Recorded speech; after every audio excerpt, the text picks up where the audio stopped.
Marco, how we doing, mate? Good. Sales director at Sentrama. Bruno, a legendary stress ball catcher, doing his thing over there. We're here to talk about multi-channel in 2025. What's your read, mate? What's going on out there? You're speaking to people every single day about this topic. Yeah, look, I think the times are changing fast, as anything with sales. What we do today is incredibly different to what we were doing, last year, 2 years ago, 5 years ago. I think it goes back to, pre-COVID. I think that was when there was a real read on reality. I think that was real life, that was real sales life. I think almost after COVID, there was a big boom. Everyone had loads of cash to spend. We were, deploying sales tech left, right, and center. And I think it almost masked reality for what is sales today. So, look, 2025 is, of course, all about multi-channel. What I'm not here to talk about is the layers and layers of sales tech that I'm seeing across lots of different SDR teams in the country and in the US to a certain degree. I think I will always live by this. The phone is the most powerful tool, and I think it always will be. I think there's been a resurgence, hasn't there, in the last 12 months? Absolutely. Huge resurgence. Yeah, hugely. Yeah, massively. I think, as I say, off the back of COVID, there were so many companies that came out and launched all these different, email marketing and LinkedIn automation. It was the new best thing, wasn't it? Everyone wanted anything that basically got them off the phone. Yeah. But I think the last 12 months has really reassured or shown how powerful the phone is or can be if done properly. Yeah. So I'll stop there because I could talk about it for hours. I know. That's where I'm going with this. Unpacking it's huge, right? Because you've got, the access to the tech and sales enablement tech is so easy now, right? Absolutely. There's a brand new tech every week coming out, Exactly. right? I think that's caused the industry to have quite a huge fatigue. Yes. I get, 30, 40 emails a day now. And it's crazy. I'm interested in the art of it, obviously, given what we do at Sentrama, so I'd read a lot of them. But I would say 95% of it is just AI-driven rubbish. Absolutely. Coming through. Yeah. And I'm thinking, do you know what? Some of these solutions that you're trying to pitch me are actually really good. Yeah. But you're doing yourself damage by using tech in the wrong way. 100%. What I want to hear is I want to speak to somebody real. I want to understand what's going on. Absolutely. And really engage properly. Absolutely. I think it goes back to what you and I spoke about last time we chatted on one of these. Is it's the same as AI, right? We can use AI to help us and to enable us. And to help automate things that humans aren't perhaps best at, which is anything outside of talking. It's the same as anything multi-channel. I think I speak to so many sales leaders that have built this sales stack or sales tech over the years, and actually 90% of what the SDRs are doing is not selling, it's not talking. And I think it's going back to old school, more phones, less tech, less time spent behind emails, less time behind LinkedIn, and more traditional on the phone, human to human behavior, which will, I don't think we'll ever lose that in the sales process. No, I agree. We'd be really open is that we're multi-channel. Absolutely. Yeah, we deploy multi-channel, we have phones, we have great SDRs, we have email, we have LinkedIn, all the outbound engines, physical, etc. Absolutely. But 95% of meetings, if not more. Yes. Callum will have the stats somewhere, but 95% plus of meetings involve a telephone conversation. 100%.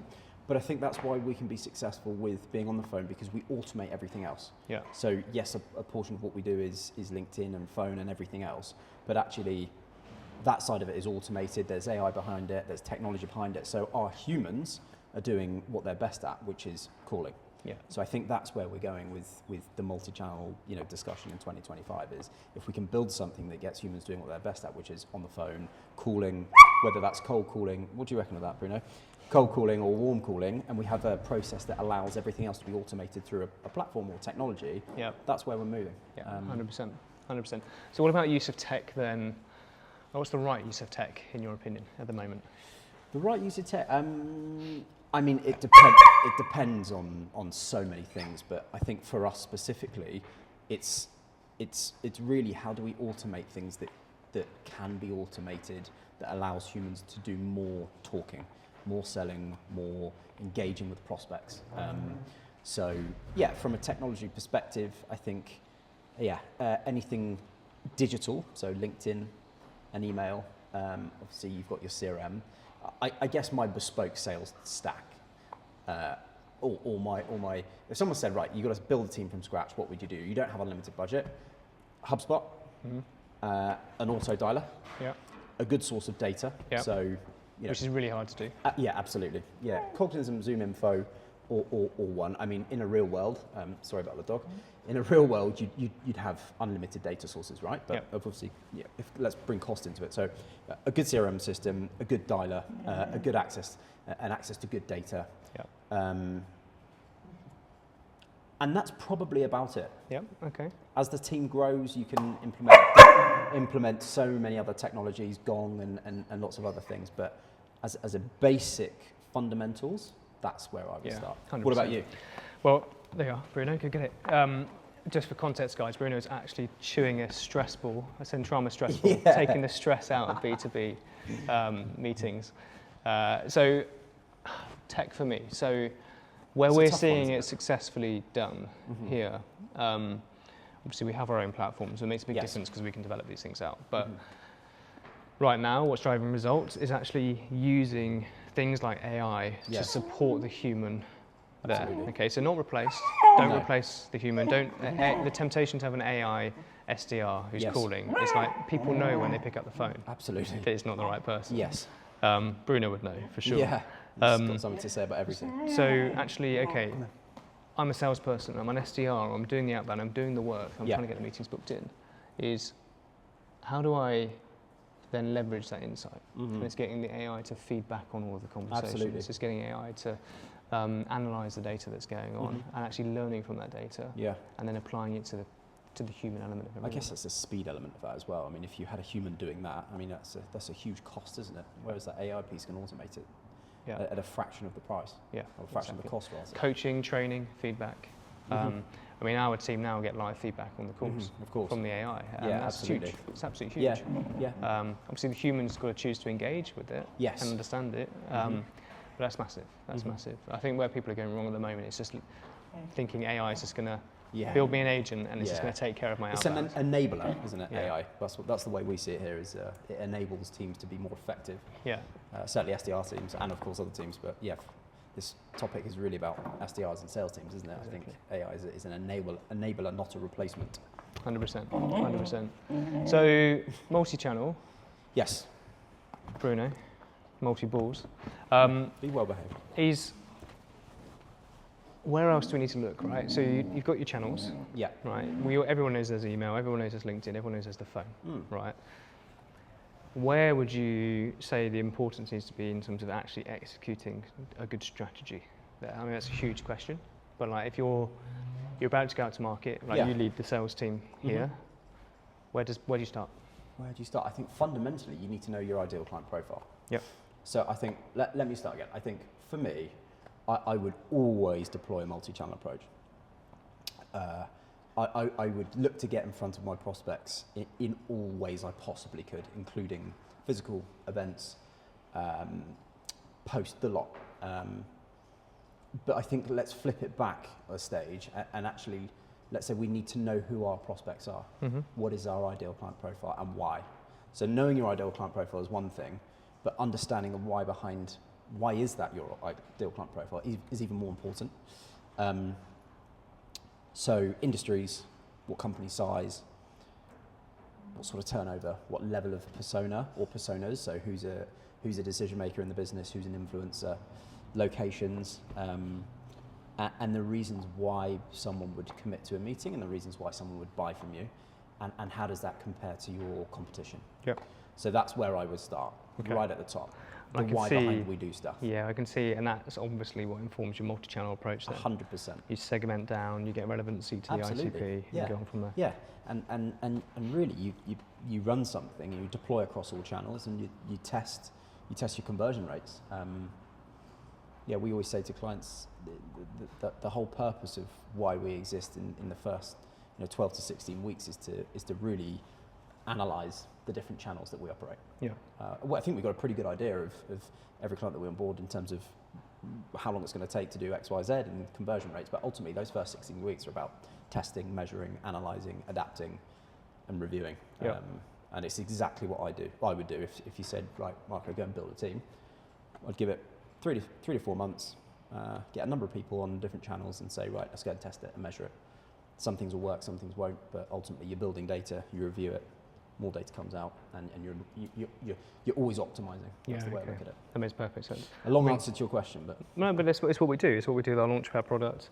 It's how we get out there quickly. Where we take that 3 to 4 months, as you mentioned, and condense it down into the first month because we've got the resource, the expertise to do it. But I think fundamentally, if you're trying to do that in-house, it comes with risks, right? Yes. Like 3 to 4 months is going to cost you time. Absolutely. Money. You've got to employ people to do it. You've got to find data, all the tech stack that's relevant as well. You've got to find a mascot dog who's going to destroy your stress balls. But yeah, and that's the risk you take by doing that. But you need to make sure you've got those insights and you're acting upon them, right? You need to make sure you're looking at the data. For sure. What is working? What are they saying? Why are they saying yes? Why are they saying no?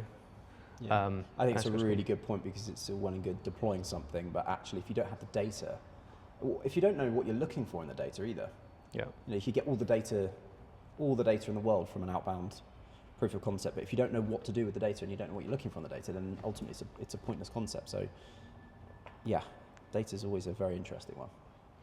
So on that topic then, let's talk about using outsourced services like ours, okay? Because there's a lot of different formats out there. Yeah. I think people will be listening to this because they want to, or watching this because they want to learn about, okay, is there a good tech stack? What's optimum? Yes. The honest answer is always changing, but you've got to involve humans. What would you say? I mean, you've been in the industry for a long, long time. How do you find a good partner in this? Because a lot of people would be considering outsourcing, right? Or they want its speed, they don't want the risk, they don't want to have to hire people, all the things that we would pitch, basically. There's reasons to work in this industry, but how do you choose a good partner, in your opinion? That is the question. Firstly, we are looking for an organisation that are happy to be challenged. So we are the experts in building and executing outbound sales strategies. And what I mean by that is we will come to the table as part of our onboarding phase and say, have you considered X? Have you considered Y? Have you considered Z? Whether it's objection handling, scripting, messaging, ICP identification, USPs. So a partner that says, actually, no, we are a tech company and we're incredible at building technology, but we are not go-to-market specialists. And we are going to work with Sentrama because they are. And their belief and their ability to just almost let us do what we need to do. I think that's something that I definitely look for when I'm onboarding new clients. I guess someone that's going to let us do our job. And of course we're happy to be challenged and all that sort of thing, but ultimately we are the experts, and clients should expect us to challenge their way of thinking in terms of building go-to-market strategies and really, why we exist and booking qualified sales meetings. Yeah, perfect. That's right. So let's flip it around then. So if I'm, Bruno, he's getting into that, isn't he? Good lad. So if I'm there and I'm going, right, okay, I want to find a partner. Right. Obviously, we're going to say come and choose Sentrama, but let's take a step back a second and okay, if you're going to look for an outsourced partner, I say, let's just say I'm a tech company, I need to scale quickly, I know I've got great products, I know I've got good market fit, I need to get out there, I need to book sales meetings quickly. What are the characteristics of a good outsourcing company like Sentrama or like any of the others? Would you recommend people look for? Is it data, is it culture, is it tech? Like, what are we looking for? I think it's a bit of everything. I go back to the old age saying of people buy from people. So if there are people that are watching or listening to this that are considering outsourcing, I would genuinely trust the person that you're talking to and do the research on the company itself as well. Co-founders, office, setup in the team, speak to other people than just the individual that you're engaging with. I think that's a big thing is obviously the people element. The cultural fit, I think I'd encourage people to visit people face to face. I've certainly procured suppliers over the years, and the first thing I do is if I can, go and see them face to face. I mean, the minute you walk into an office, you get a very good idea of the people, the culture, meet the senior management team, whatever. So I think those two are fundamentally important, but of course, the commercial structure, are they tying you into super long contracts? If so, that probably says something. Transparency in terms of reporting. That's a big one. That's really key. It's a really big one. I would be very hesitant to ever work with anyone that doesn't provide that in a sales/marketing/ go-to-market organization, because ultimately it's data based. It's it's based on numbers, right? Yeah. And if that's not made easily or readily available, then that would probably throw alarm bells. So if I was procuring, those are the three things that I'd be looking for. Probably easier for me to say because I've been on the other side, but yeah, that's what I would say. Yeah. What about you? Makes perfect sense. So I'd throw in cultural fit's really important. I think a company is willing to stand by the commercials. Yes. So generally, if someone's pushing to get you on a X amount per month, is not willing to commit to results, will only commit to activity, I think that's a fundamental red flag. If that's the case, then Bruno's now found a shoe. Sorry, whose that's slipper good. that is? That's an office slipper getting messed up. I think we should probably take that off him. I think that might be Brian's. Oh, is it? Brian's slipper. Brian, if you're watching this, I'm sorry. Um, Here, have this. Have this. Have yeah, so I think a company that's willing to stand by its a guarantee financially, and be results focused. Yes.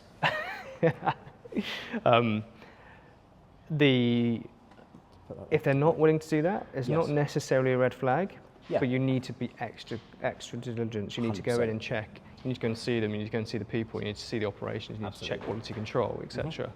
There is an element where someone's willing to guarantee something. Yes. They are putting their neck on the line. They're very confident in their process. Yeah. You have to look out on if there is a guarantee in place, what that actually means. Is it a financial guarantee, or is it more of a softer KPI, which happens out in the industry? People will say, oh, we'll deliver you 10 meetings, 20 meetings. Yeah. The reality is they haven't actually contractually obliged to do that. It's just kind of a soft target that gets put in place. So those are I'd say that's a biggie.